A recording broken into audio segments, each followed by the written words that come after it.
Hello, everyone, and welcome to Your Cup of Joy. I'm your host, Ariana Joy Christie, and I am so glad that you are here.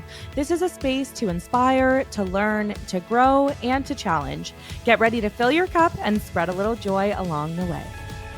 Hello, everybody. Happy New Year.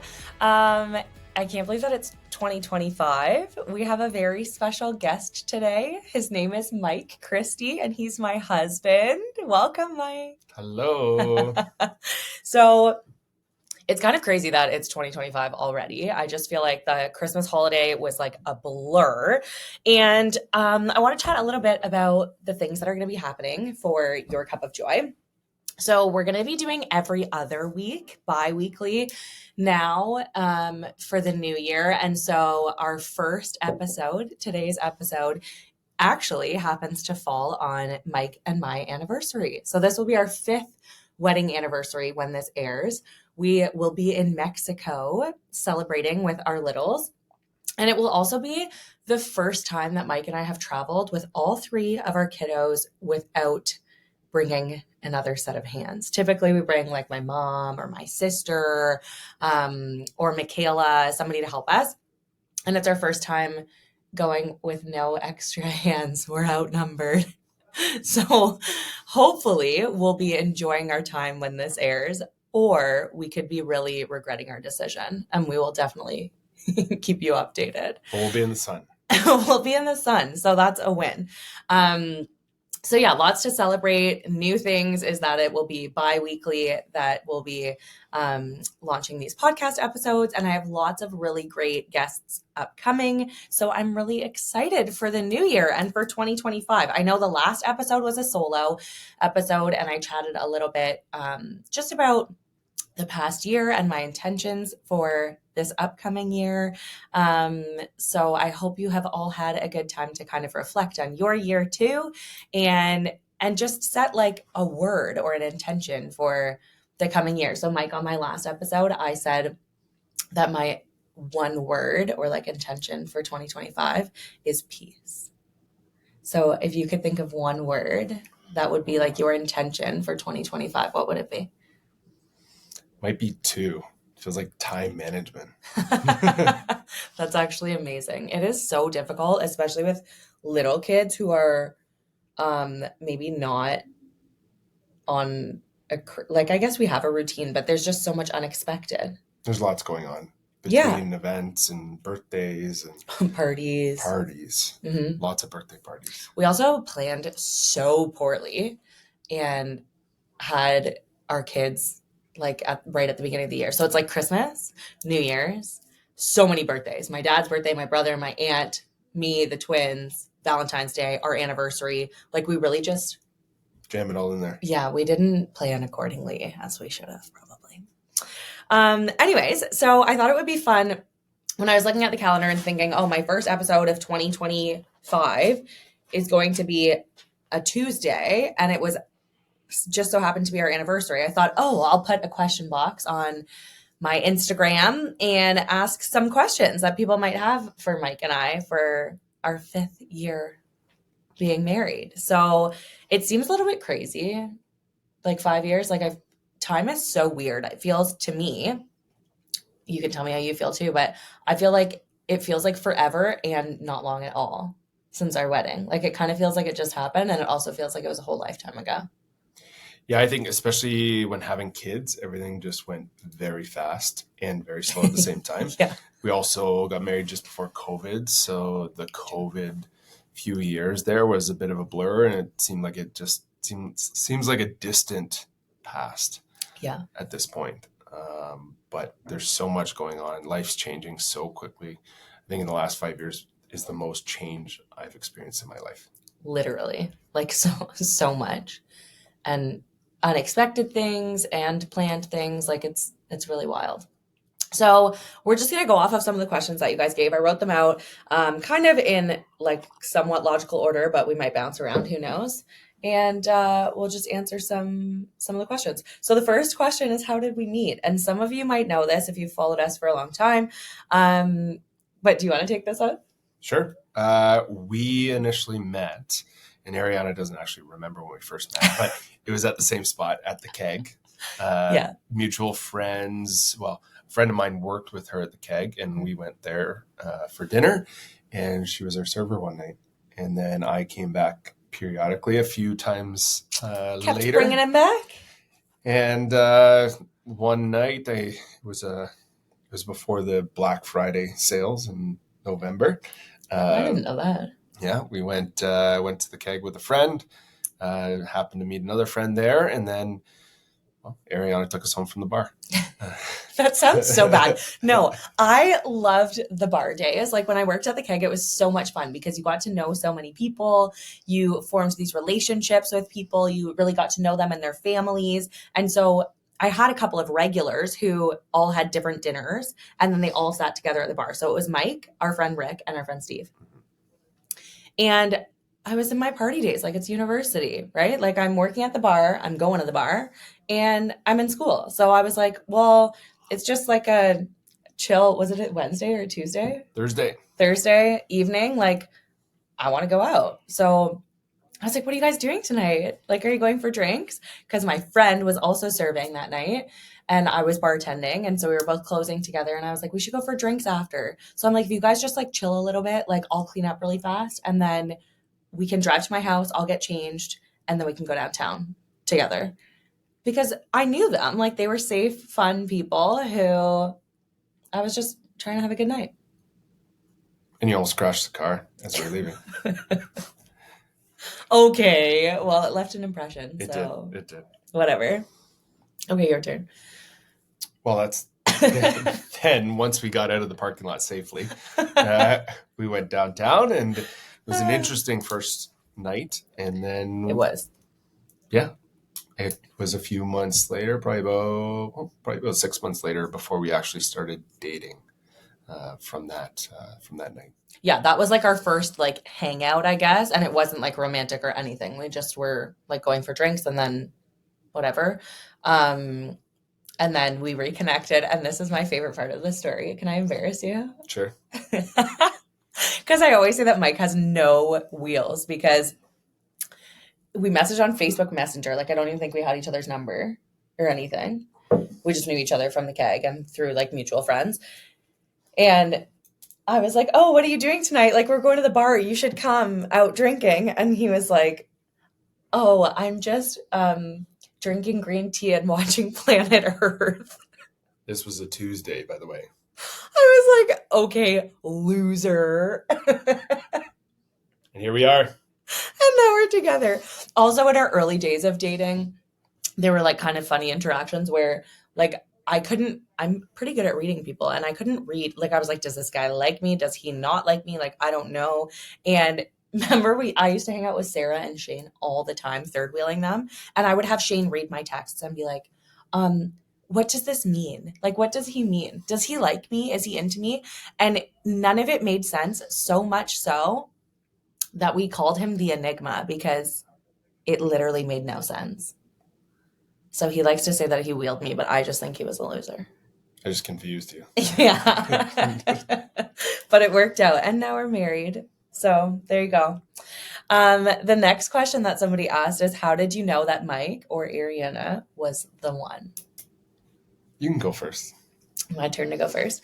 I feel like I knew because I am a big like value-based person. I think like values should align. And I don't know if I knew that back then, but I think what really drew me towards you and to know that you were like a really good life partner was that you cared about the things that I cared about. So family was like a big thing. Loyalty was like a huge thing to me.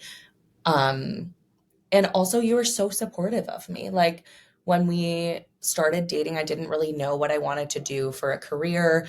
I had high aspirations of doing something, but I didn't really know what it was. And you were so encouraging of literally anything. I could have said like, oh, I want to go to space. And you'd be like, okay, like what are the steps we need to take? And what do we need to do to make that happen? You were very, very supportive of anything that I wanted to do. And I think that made me know you were the one. Also, on our first date, I said to him, I want 5 kids.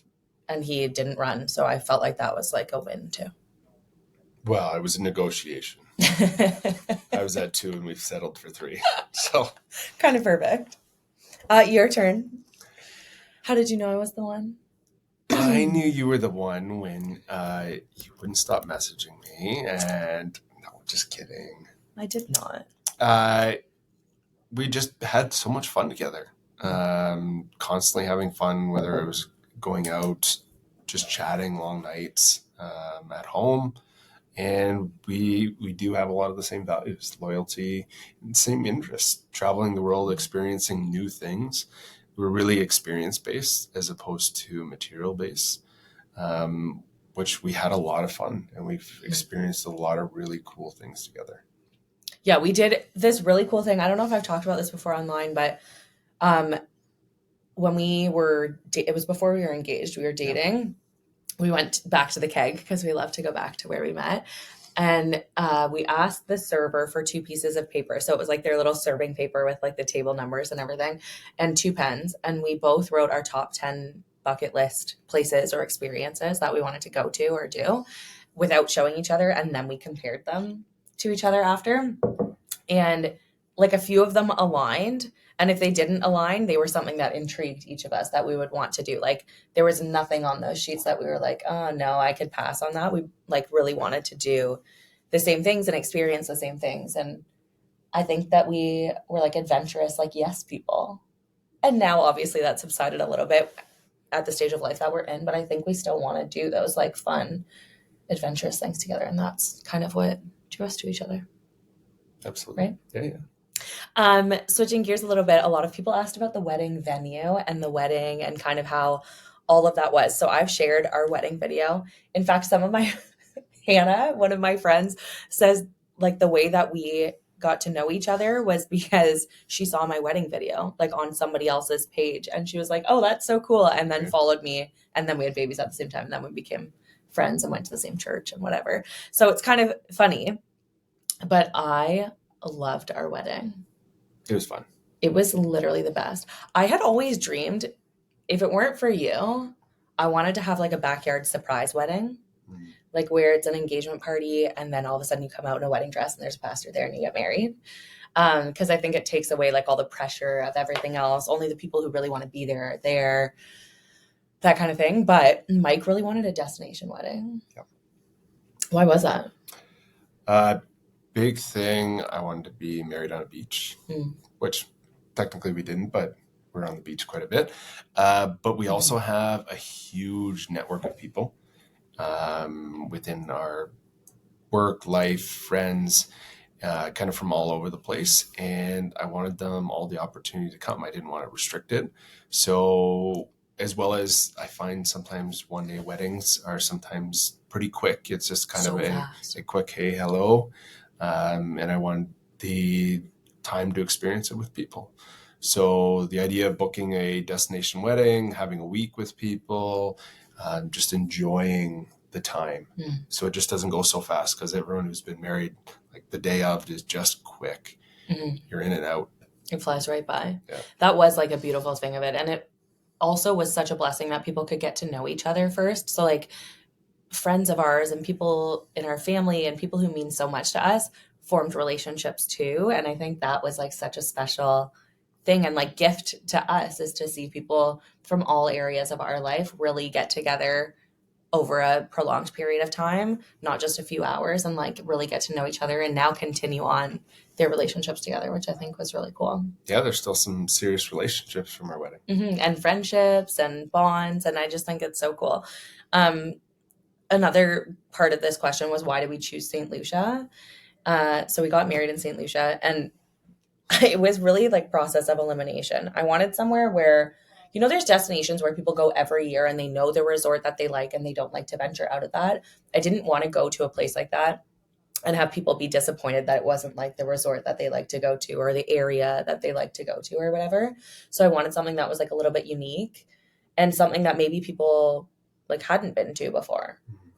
So it really was just process of elimination based on price point and all of that too. The availability too, because we were right in the heart of traveling. Yeah. Middle of January. We wanted to get married in January. Yeah.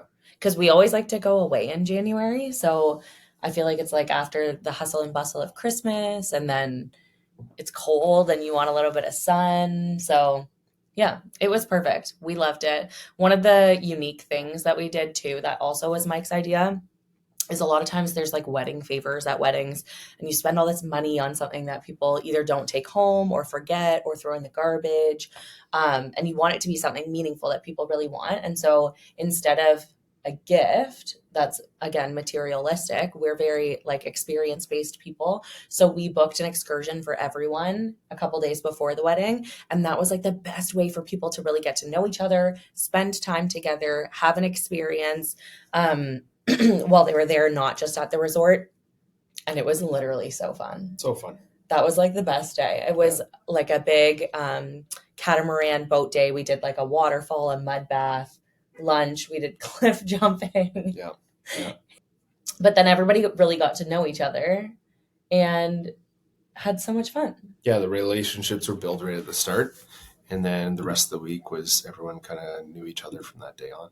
Yeah, which made it fun. And then when you're at the resort, like then people knew like, oh, hey, you're part of the wedding. So like you would know to sit together or hang out or whatever. So yeah, I loved the wedding. What was your favorite thing about it? Our wedding? Yeah. Probably getting married. No, but like your favorite experience of it. The boat day, and also we did scuba diving. Oh yeah. You got your license. Yeah. In St. Lucia.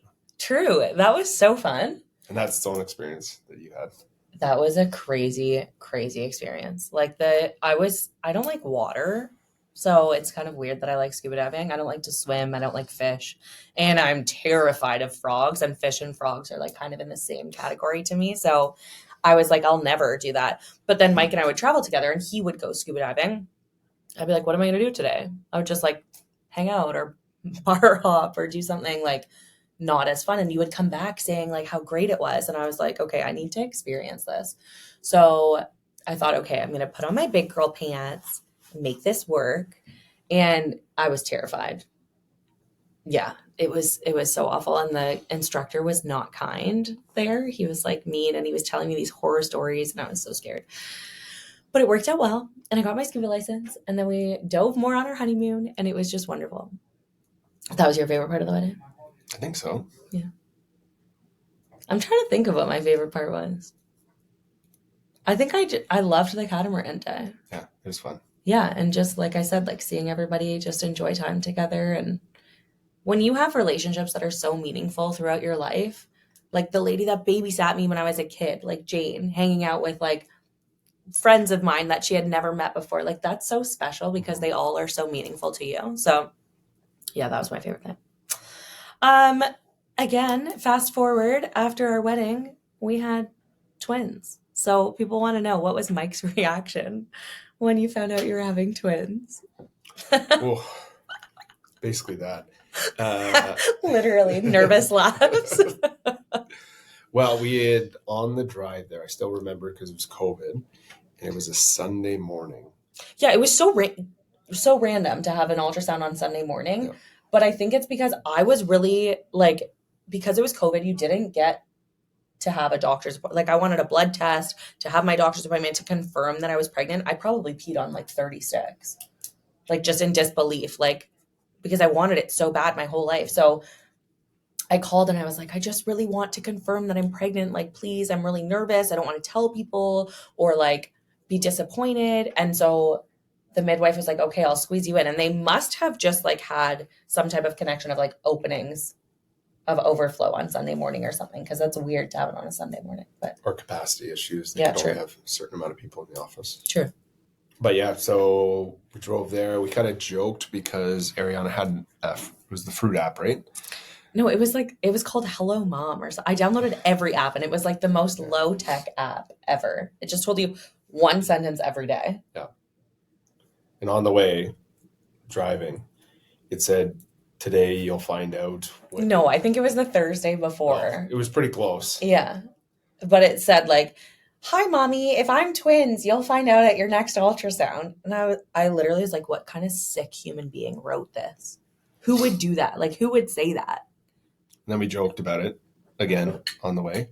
And I had joked kind of through the entire pregnancy that wouldn't it be fun, just kind of one and done. We'd have twins. We'd hit my number of 2, less your number of 5 babies, and just casual joking. And then I'm sitting in the parking lot, kind of laying back. Because it was COVID, so he couldn't come with me. And Ariana FaceTimes me.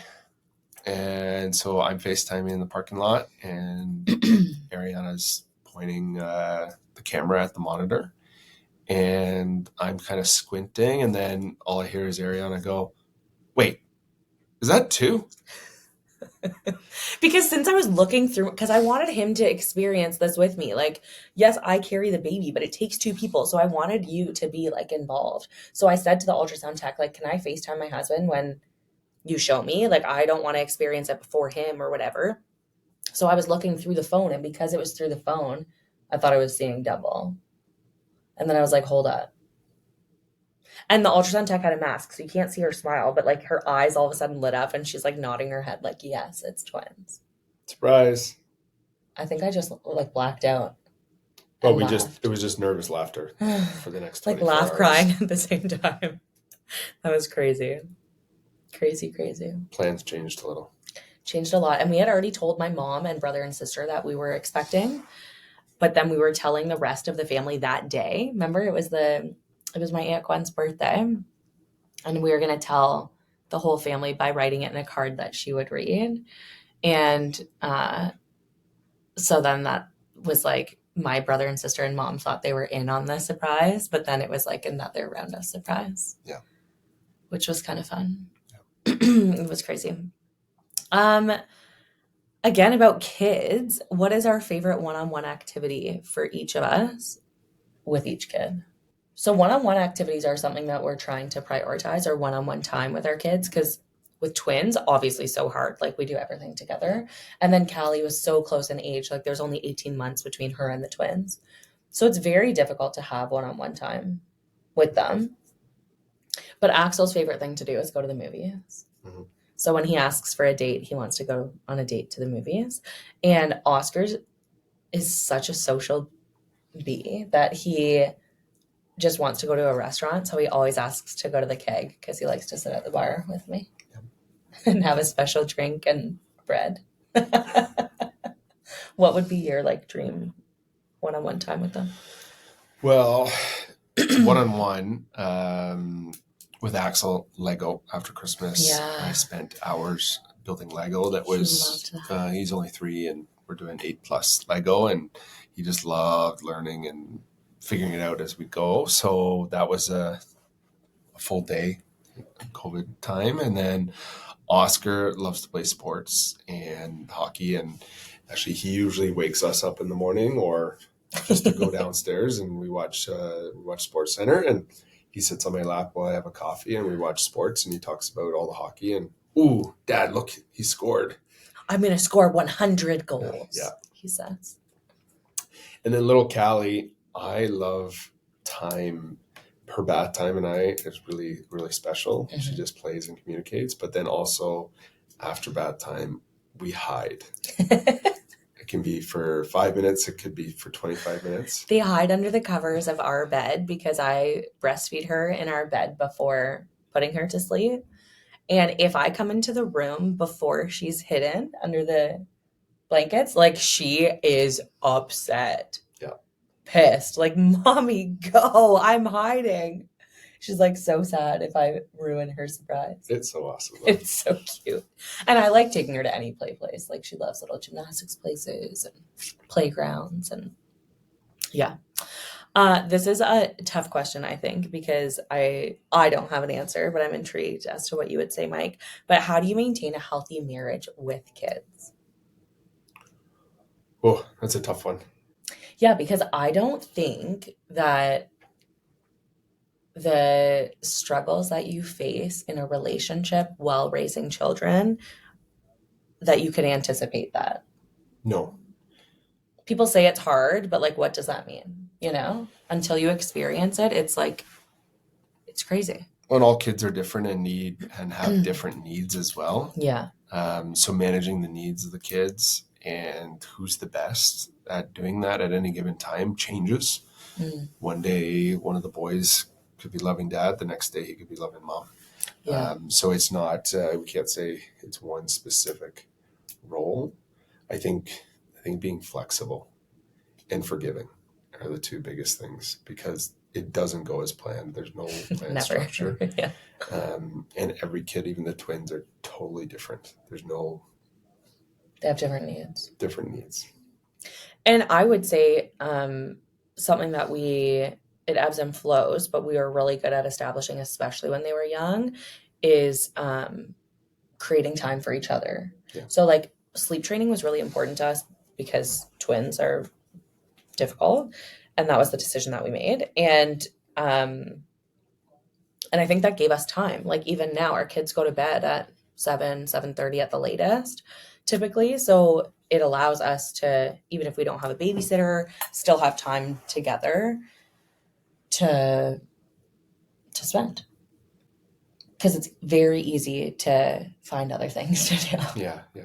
Clean, laundry, pack lunches, then you're tired. Like it's very hard to fit in time together. It can be really easy to just not.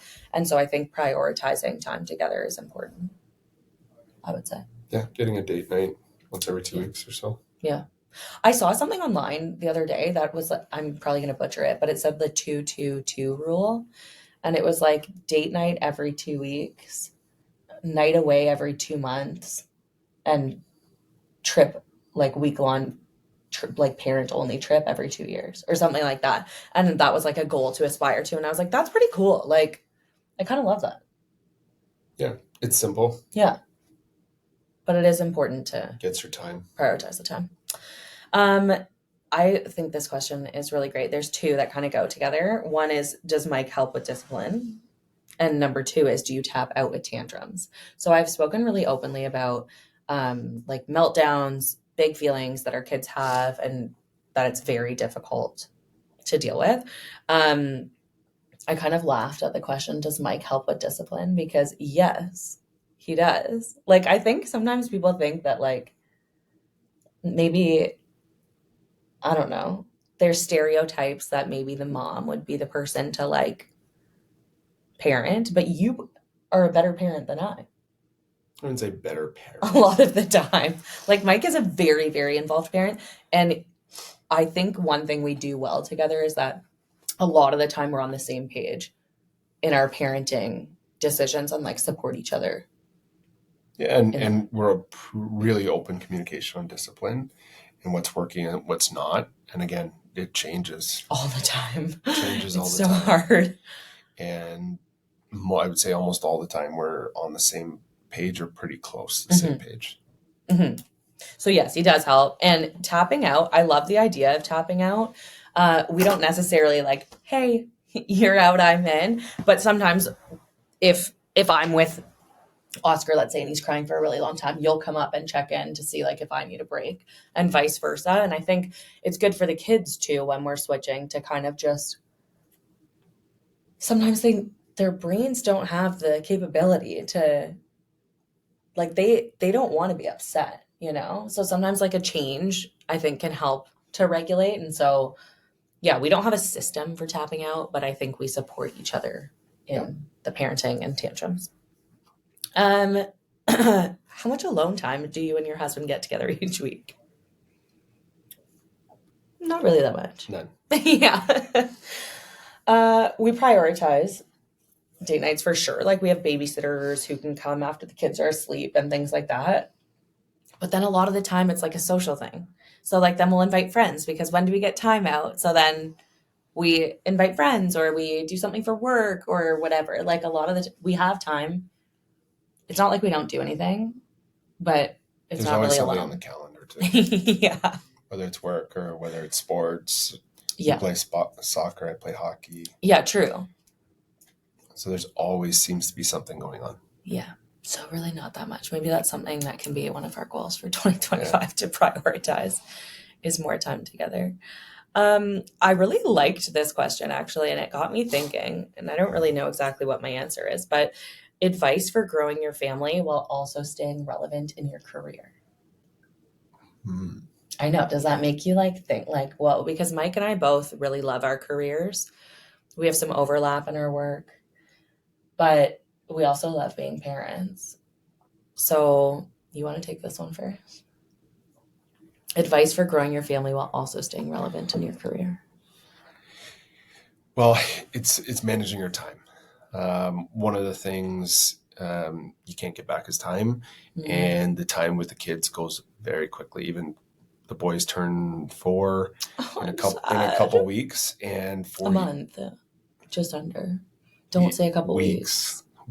No, it's going to be 2 weeks from. It's January 6th. They turn 4 on January 4th. Yeah, I know. You're not getting the time back. And someone once told me that your kids really only want to be with you up until 14. So you got 14 years with them. So prioritizing, for me, it's prioritizing the time with them and making it the priority. At the same time, when you have time not with the kids, whether our kids are at school, utilizing that time efficiently. Before, there could have been some diddly-daddling through the day, but if that's even a word, but to really utilize those hours that you have without the kids for work purposes and work growth. And then prioritizing at home. I think it's, again, back to the first question you had. Time management's the biggest thing to allow for growth of the family as well as work. Yeah. And I find like each stage of parenting is short. Like when you're in it, you feel like it's forever and it's never ending. But like, okay, so for a couple years, I'm going to have to work after they go to bed. Like if I don't get to my emails in the day because I had something else come up, like it's okay to have to do that for a little bit. Yep. You know what I mean? Like, I think you're really good at that, at like being completely off of work from like the time that they come home from school till bedtime. You are very, very good, unless it's like an emergency, at focusing on them. And then when they go to bed, like then you can go on your laptop and do the work that you need to do. And you're really good at that. And also obviously prioritizing time in the day. But if you have lots of meetings, it's hard to do that. I just think my advice would be to give yourself grace. Like I know that's sometimes like a bit of a cop out when you're like, well, no, I want something tangible, but that is tangible. Like I feel as a mom, I'm always failing. If I have a good day at work, then I'm not as good of a mom. If I have a really good day of being a mom, then my work did not get completed. And so like you can't have all of it all of the time by yourself.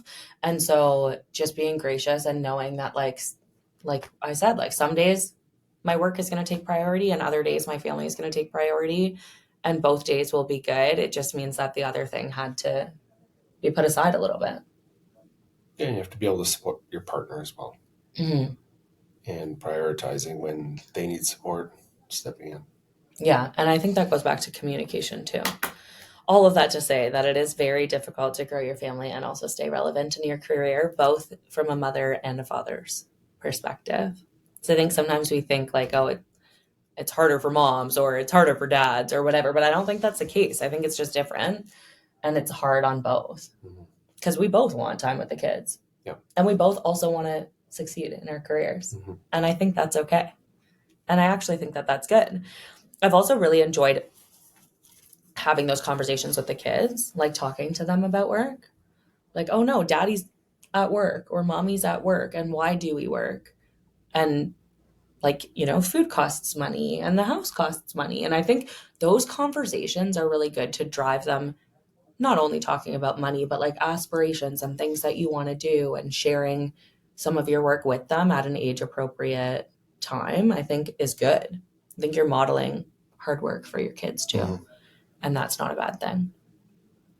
You know? I agree. This question hit me hard, and I'm very interested to see what you say, Mike. But is it hard for your family to see you always on social media? And someone put in brackets, not meant to be rude. So like not in a judging way, but you know. And the second one that was close to that is, don't you ever want downtime from social media for you and your kids? You want to go first?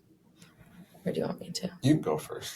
Yeah, it is hard. Like social media is this weird thing because it's not something that's been around forever. There's not like many people to go to say like, hey, when you were my age and in your experience, like what did you do?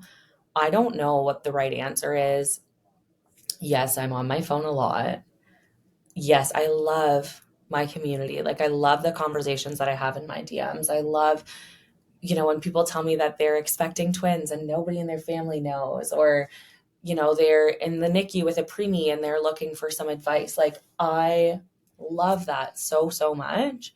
And I love to be that person. I also really love my family. So it goes back to the question of staying relevant in your career, while also growing your family. And I think that sharing the kids too, like it becomes this thing of I share them and their faces online. Is that appropriate? Like it's something that I struggle with sometimes. And I think it's just asking them, like, do you want me to take your picture? Like, is that okay with you? Because they are of an age to say. And sometimes Callie will say, no pictures, Mom. And like, that's cool, or like I'll be filming a campaign and Axel doesn't want to be a part of it. Like, okay. And I think now I'm at a stage too where I'll say to my brand partners, like, yes, my concept includes the kids, but if they don't want to on the day that I'm filming, I can't guarantee that all 3 kids are going to be in it. And like, I think I only want to work with partners who are okay with that too. Mm-hmm. So I think it's like situational based. Mm-hmm. But yeah, sometimes it's difficult and hard to share everything. And as a consumer of social media, I like when people are honest, even when it's not easy to be. Like it's easy to share the good. It's not easy to share the bad. And so I want to share all of it because when I'm consuming social media and I only see the good, I feel like crap about myself. And that's hard. It's hard to be vulnerable and share things that you're not maybe proud of. Mm-hmm. So both of those are struggles for me, I think. What do you think? I think, yeah, sometimes you have to show me what you filmed because I don't catch it on social media. So for the most part, most things are fine that are shared online. I think having a downtime from social media is tough. It is a full-time job and you have to be constantly creating content daily. There's no real downtime. So it's difficult to separate from social media at some point, but it's also the stage that we're in. We're both in a building phase. But also I'm connected with social media as well. I have to be on there as well, connecting with people with my work as well, and be relevant there. Because if I'm not, it doesn't work for me either. Yeah, true. Yeah. So that's not like the best answer. It is hard, but it's also a blessing. Like I feel so lucky to have the community that we have online too. And in real life also, like when I get to meet people who follow us or who had been supportive through our NICU journey and things like that, like it is very special. So yeah, there's pros and cons for sure. Someone asked about your support through my choice to be an egg donor. And I shared this a little bit in my episode about egg donation. And then I also had one of the intended parents that we donated to. But I love this question because I think it almost goes back to how did you know that Mike was the one too? Like I went to him and said like, hey, I think I'm going to donate my eggs. And you weren't like, what the heck? Like immediately you were like, okay, like, why do you think that? Like, how can I help you? Is that something that you want to do? Like, you are so supportive. He gave me all of my needles because I do not like needles. I cannot watch them going into me. Like, there's not a chance I'd be able to give myself a needle. And it was like a few needles every day for like 14 days. Yep. You were with me when I had the extraction, like the removal done. You've visited the intended parents, met the baby with me, like, and now child, like she's not a baby anymore. And it's just, yeah, like you were so supportive through it. And I think I said that when I said, like, how did you know that you were the one? Like, you support anything that I do. I really appreciate that. Within reason. Yeah, like I'm not crazy. But it was, I didn't know anything about egg donation and it was very curious at the time as well. And you were so passionate about it. I wanted to support you in whatever way I could. Yeah. Well, you supported a lot, so thank you. I also was really bitchy and so moody. It's like PMS times 500 when you have all these hormones, and you were so loving to me, so thank you. When I wanted any snackies, you got them for me. Lots of snacks. Thanks. So very, very supportive through that whole choice. I don't think you ever doubted my decision, because I wanted it to be both of our decisions. Like, I was like, this is something that's both of us, you know? What does our quality time together look like? What's your favorite ritual or activity? My favorite would be actually going back to the keg. I love just going to the keg and sitting at the bar, because usually there's nobody there, and we just, even a glass of wine, doesn't need to be a steak. We can get some apps, and we just sit and talk. And it's easy, it's familiar. I think there's something to be said too. Sorry. There's a lot of experiences that happen there for us. Yeah. I also think there's something to be said about like being outside of the house. Like having that time together inside the house, you're like, oh, we got to do laundry. We should like reorganize that closet. Like you start thinking about all the things that you should be doing in your home versus like if you go out, it's like almost like a mental detachment from that where you can actually focus on each other. Do you feel like that? Yep. I really like we've been starting to do like active things together, and I love that. We went and played squash the other day. That was so fun for me. I love playing games. We play Sequence. That's like one of our go-tos that I really like. Or Rummy 1000. Mm-hmm. We used to play a lot of that, especially when the weather's nice. Then we would put on the fire outside and play. But I would say like an activity is my favorite thing to do. Something like fun and engaging. Travel with kids. Do we recommend? Do we love? You said travel is like a big thing that we like to do together. So now with kids. Travel is a big foundation for our relationship and experiences. And so I think traveling with kids was always a priority, and we always had those conversations. Is it easy? No. No, it's just parenting in a new place. Is it relaxing? Nope. Not at all. In fact. So it's really fun. It is fun, and having the core memories and even the pictures.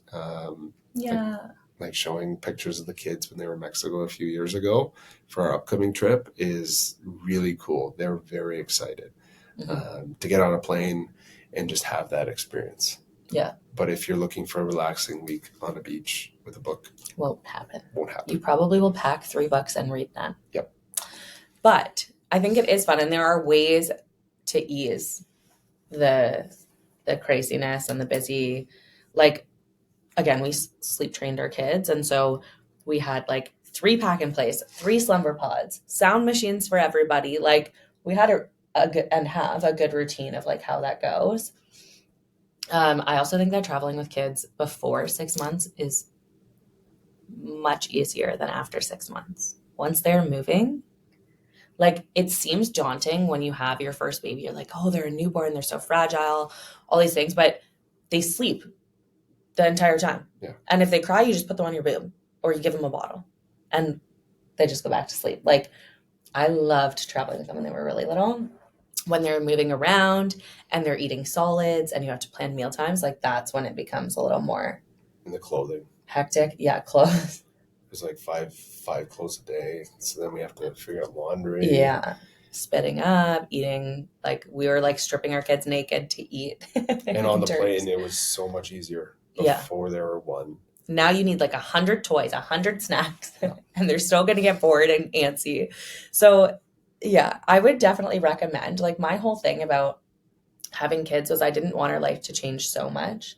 Like, I don't think that you have to change everything. And, you know, people say you have kids and your life is over. I don't buy into that narrative in any regard. I think experiences with our kids have been so beautiful, whatever it is that we're doing. But I think that it's such a blessing to be able to share the things that we love with them and to show them a bit of the world if we can. Mm-hmm. So highly recommend. And I think to end, the last question is, what is your favorite thing about each kid? And I love this question. I've been asked this on my Ask Me Anything story things on my Instagram. But do you want to go first? Sure. Oscar, I love how curious he is. Oh he my is gosh. the most curious little boy. He wants to know everything. He has to know everything. He wants to know about how things work, why we do things. He just wants to know everything. So I think that's one of my favorite things about Oscar. And I love that you said that, though, because a lot of people take curiosity as annoyance. Like when kids ask why, but how come, why? People are like, oh, stop.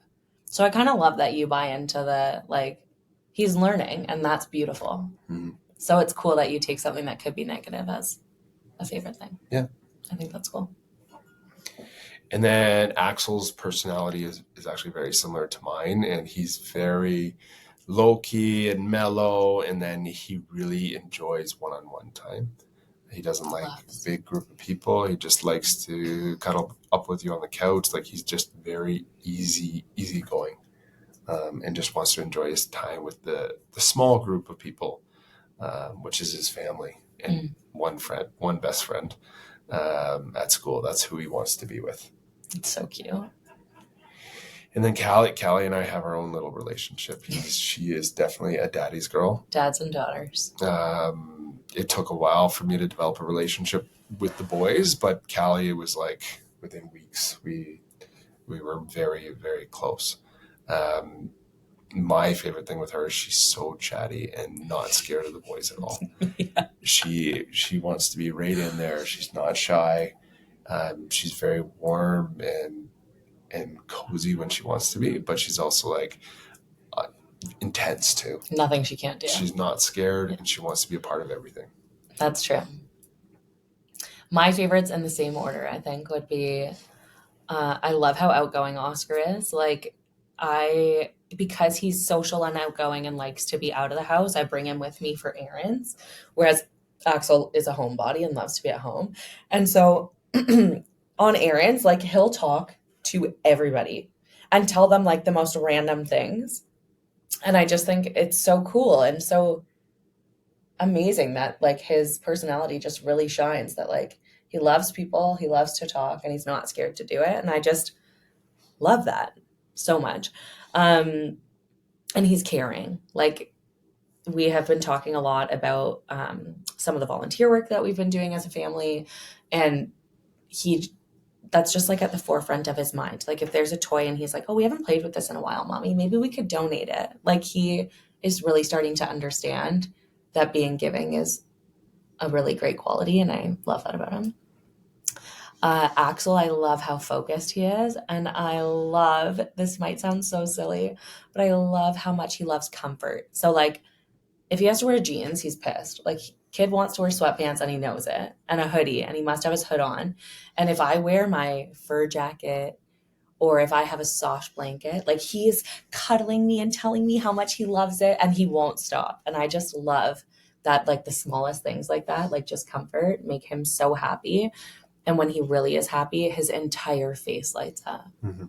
And that's like, oh, I just love. He's very affectionate and loving. I love that about him. And Callie is a powerhouse.